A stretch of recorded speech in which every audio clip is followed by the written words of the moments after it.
It was a Christmas gift delivered to a Jacksonville, Florida home. There was no card or label identifying the sender, but inside were some clues. A thin piece of wire and some cryptic numbers on a sales receipt held the key to a brutal and senseless murder.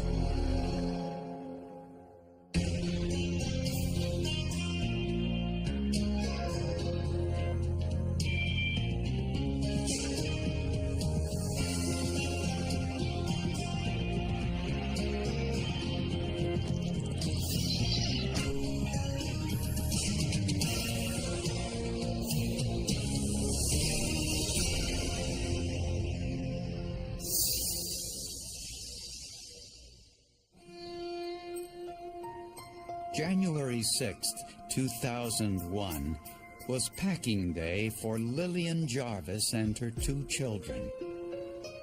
She was moving her family to a new apartment in the same town, just a few miles away. So Lillian was a very wonderful girl. We didn't have any secrets. We talked about everything, and I don't even want to tell you what everything means either. Lillian spent most of her professional life working with special needs children. She was a very sweet girl. She would do anything for anyone. On moving day, it was Lillian's mother who first saw the gift on the front porch.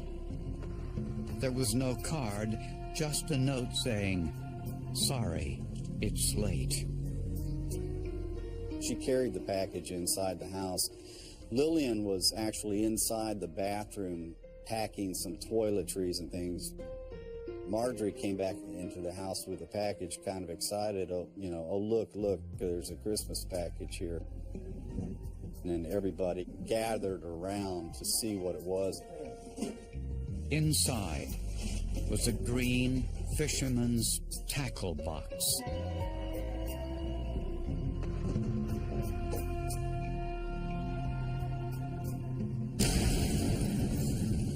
911. There's fire in our house. There's fire and my mom's burning to death. The explosion was immense. It blew a hole straight through the roof. Shards of galvanized steel proved it was a pipe bomb. The fire component was extremely uncommon.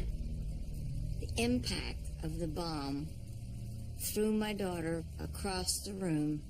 I knew my daughter was dead. I knew she was dead when she landed. There's no way she could have got out of there. 44-year-old Lillian Jarvis was killed. Lillian's mother suffered burns on her face and torso, but fortunately, she survived. Lillian's boyfriend, Dan Showalter, also had burns on his face and upper body.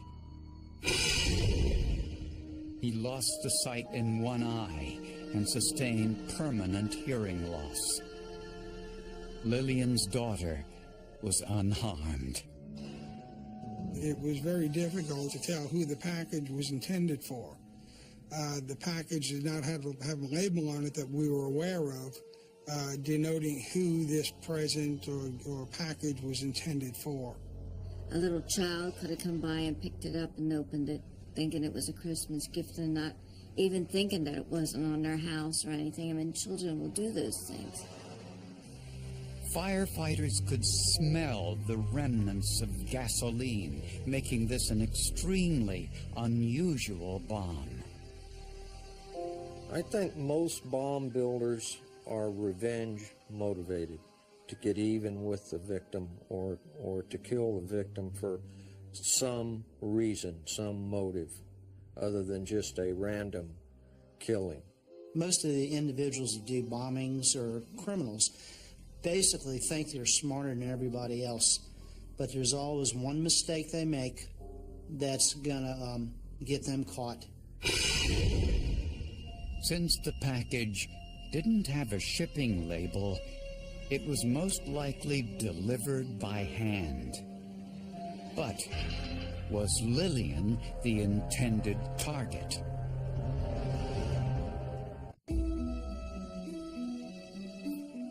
experts conducted a grid search inside and outside the home in which Lillian Jarvis was killed. And little by little, searchers found quite a few pieces of the bomb. Bomb builders think that the bombs are destructive and that they destroy evidence, but in fact, bombs don't destroy evidence, they create evidence, and they create very unique imprints of evidence. There were, I believe, over 160 items, and all of that had to be sifted and separated and looked at under the microscope or magnifying ring. I spent upwards of several months to a year looking through and going through all of that evidence. By testing the debris with gas chromatography, scientists confirmed that gasoline was used in the bomb. So not only was she blown up, then she was also burned up. And this again shows that there was a personal hatred of this target. Experts believe that the gasoline was in a balloon inside the tackle box. The bomb was identified as a type of pipe bomb wrapped with ball bearings to make it more deadly. Investigators also found bits and pieces of the tackle box, enough to identify the make and model. Fortunately, there were stickers and labels on some of the pieces that I was able to reconstruct and able to identify this tackle box as a Plano tackle box. Thousands of these tackle boxes had been sold in the area, making it virtually impossible to trace. They're sold in Jacksonville as well as other parts of the country, so we ran into a problem in trying to identify who may have bought that tackle box as well. It's a pretty generic item. But investigators did find an extremely important piece of evidence in the rubble. A tiny piece of metal wire, no wider than a thread. A single wire that was a little heavier gauge than some of the other wires, the house wires that I had been seeing in the evidence. And I recognized it as a model rocket igniter just from my past experience and seeing these in other devices. The first suspect in the bombing was Lillian's ex-husband, William Jarvis, because he had been clearly unhappy about the divorce. He was a 39-year-old air traffic controller with no criminal record. He would be calling her all hours of the day and night, harassing her to come home, and I love you, I'm sorry, and yada, yada, yada. And it just kept getting worse and worse. But his daughter, Katie, was in the home at the time of the blast. No one believed William Jarvis would ever put her in harm's way. There was some real confusion as to whether or not a father would actually send a device to where his daughter was staying. Therefore, we kind of ruled him out. Then investigators learned that Lillian's mother, Marjorie, worked for an organization that had received a bomb threat just 24 hours earlier. The night before, there was a bomb threat call to where I work, which is community hospice, and they were thinking that someone didn't like me or they didn't like the company. When we were investigating to see if Marjorie was a target through hospice and the bomb threat they received, we looked very hard at the fact that the caller was a female and had a very strong Southern accent. This was a tantalizing clue. Lillian's new boyfriend, Dan Showalter, almost died in the blast. His ex-wife, Connie, had a Southern accent. Dan had a protection order against Connie he received because Connie had attempted to take their daughter, take custody and flee the state with the daughter. When questioned, Connie Showalter said she was out of state when the bombing occurred, and her alibi checked out. Plus, if you just look at the nature of this particular killing, which is highly personal, with a very, very vicious device. It's just not, women don't do that to women. One piece of evidence found in the rubble suggested that Lillian Jarvis may have been the intended target after all. It was wrapped in some angel Christmas wrapping paper, and Lillian was known to have a fondness for angels. A background check revealed Lillian had developed extensive and sometimes intimate relationships over the internet. We were concerned that perhaps this bomb had been left by somebody that she had met online and had developed a relationship with, and that relationship maybe had gone bad. And we conducted almost 100 interviews on various people that knew Lil through the internet.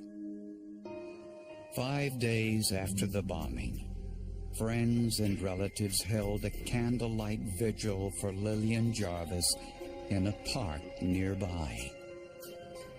Detectives posed as TV news crews to conduct surveillance. And they actually filmed the vigil, interviewed some of the people there, and we used that footage to see who showed up and maybe who didn't show up that might help in the investigation. You'd be surprised how often killers show up at these things.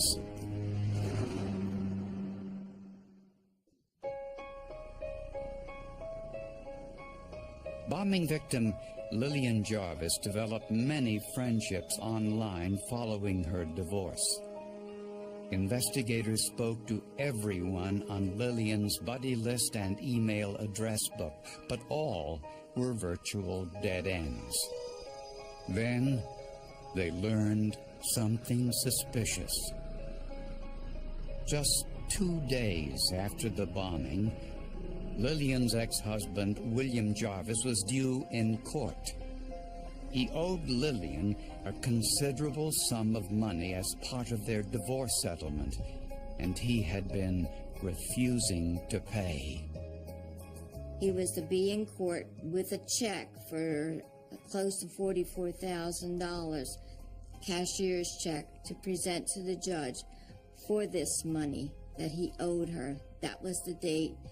The judge had told him, he said he was not letting him go one more day. The money was for back child support and Lillian's 50% share of the house they owned together. Was the timing of the explosion just a coincidence? Investigators didn't think so. So they asked the judge for a search warrant to look inside William Jarvis's home. At his desk was a hint that some items from the house had recently been removed. The tower computer was gone. In fact, there was still an imprint and there was carpet of a tower computer, yet there was none. And where did it go? Investigators then searched the home of Jarvis's new girlfriend. We found 2 CD-ROMs, which are in her underwear drawer in her bedroom. We were positive these were the CDs belonging to William Jarvis because there were various emails, personal pictures, documents relating to his divorce and his children. And some of those documents were incriminating. Some documents and brochures on how to build a bomb. He had demonstrated that he had an interest in the Oklahoma City bombing. He had approximately 50 pages of that. One of the interesting items that we found in that bomb was a soundbite. And the soundbite stated, "I'll blow this place up and be home in time for cornflakes," which actually came out of the movie Total Recall. In William Jarvis's home, investigators found 2 Walmart sales receipts for items purchased just 3 weeks before the bombing. The receipts had fallen by a nightstand next to a bed and evidently had been missed. On the receipts were what's known as SKU, or SKU numbers. It stands for Stock Keeping Unit, a way for stores to keep track of inventory. We went to Walmart with that SKU number. Walmart was able to tell us that that SKU number is unique to a certain item, that no other item they sell would have that same SKU number. The SKU numbers revealed Jarvis bought a package of Estes brand model rocket igniters. ATF forensic chemist Rob Reed used X-ray fluorescent spectroscopy to compare the Estes wires from their rocket igniter to the wire recovered from the bomb site. X-ray beams identified the chemical elements of the wires. The Estes model rocket igniters have a particular alloy that's used for the bridge wire and the leg wires. It's also very unique. This is proprietary information that Estes doesn't share with anyone. They shared it with us for our own reasons in trying to help solve crimes. The wire in the bomb debris had the same metal alloys as the Estes brand igniters. The companies that make these products have no control over how we use them as consumers. They have an intended purpose, but sometimes people in their sick minds will twist them and use them for something that's going to hurt someone. We had been working long and hard on this, and you almost start to take a personal interest in the case. And to get the first, we had other suspects, but to get the first piece of evidence that directly linked our best suspect to the device, it's like winning the lottery. Investigators swept William Jarvis's kitchen floor for any microscopic particles that might be present. Under the microscope, scientists found irregularly shaped spheres of nitrocellulose, an ingredient of smokeless gunpowder, the same type used in the bomb. Also on the sales receipt was proof that Jarvis purchased Christmas wrapping paper. The SKU number proved it was the same wrapping paper used with the bomb. It was a very rare form of wrapping paper which had been distributed through some stores in the southeast, of which one of these stores was this Walmart store where these particular items were purchased. The receipt also showed Jarvis bought condoms. Investigators suspected Jarvis used the condoms to hold the gasoline in the bomb. We did some tests to see how long a condom could contain gasoline, and we found that the couple of hours that it would have taken for him to transport the device from his home to the victim's house was more than enough time, that there was no leakage or seepage of the gasoline from the condoms. We were sure at that point that we had our man and that we were going to be able to prove it in court as well. But Jarvis denied any involvement in the bombing and said he had an alibi. He claimed he was at home on his computer at the time of the bombing, which was an hour's drive away. His online computer service confirmed he was on his computer. So, how did he do it?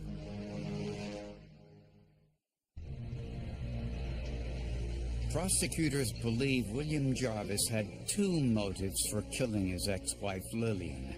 The first was money. Bill Jarvis ended up owing Lillian alimony and child support payments in the neighborhood of around $1,800 a month. He was also, as part of the settlement, property settlement, had a balloon payment due to her of almost $30,000 that was due to be paid to her in October, and he did not pay it. The other thing was William Jarvis viewed his wife as less of a person than him, and he was quite upset that she would run around and do things that he did not approve of, and therefore she had to be punished. In other words, Jarvis didn't approve of Lillian dating other men after they were divorced. 3 months before the murder, store receipts show that William Jarvis purchased the same brand of rocket igniter and wrapping paper used in the bombing. He also bought condoms, which investigators believe held the gasoline in the bomb.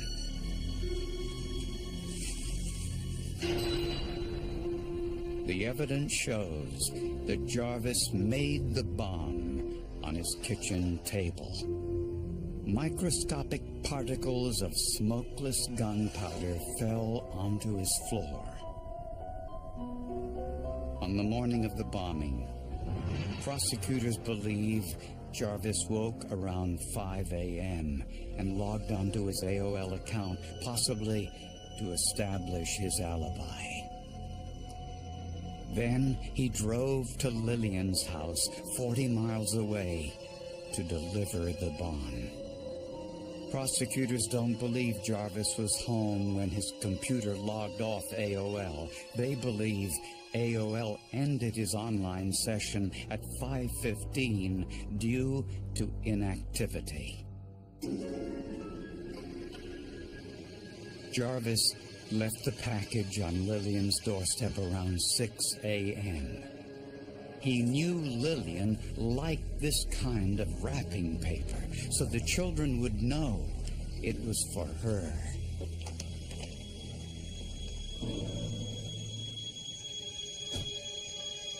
Lillian's mother first saw the package around 6:30. She didn't think it was for her because she didn't celebrate Christmas.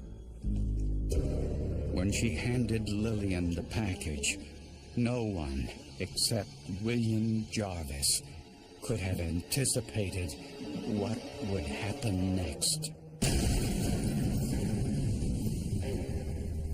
My mom's burning, Dad! I believe William Jarvis waited around in the neighborhood till he heard the explosion.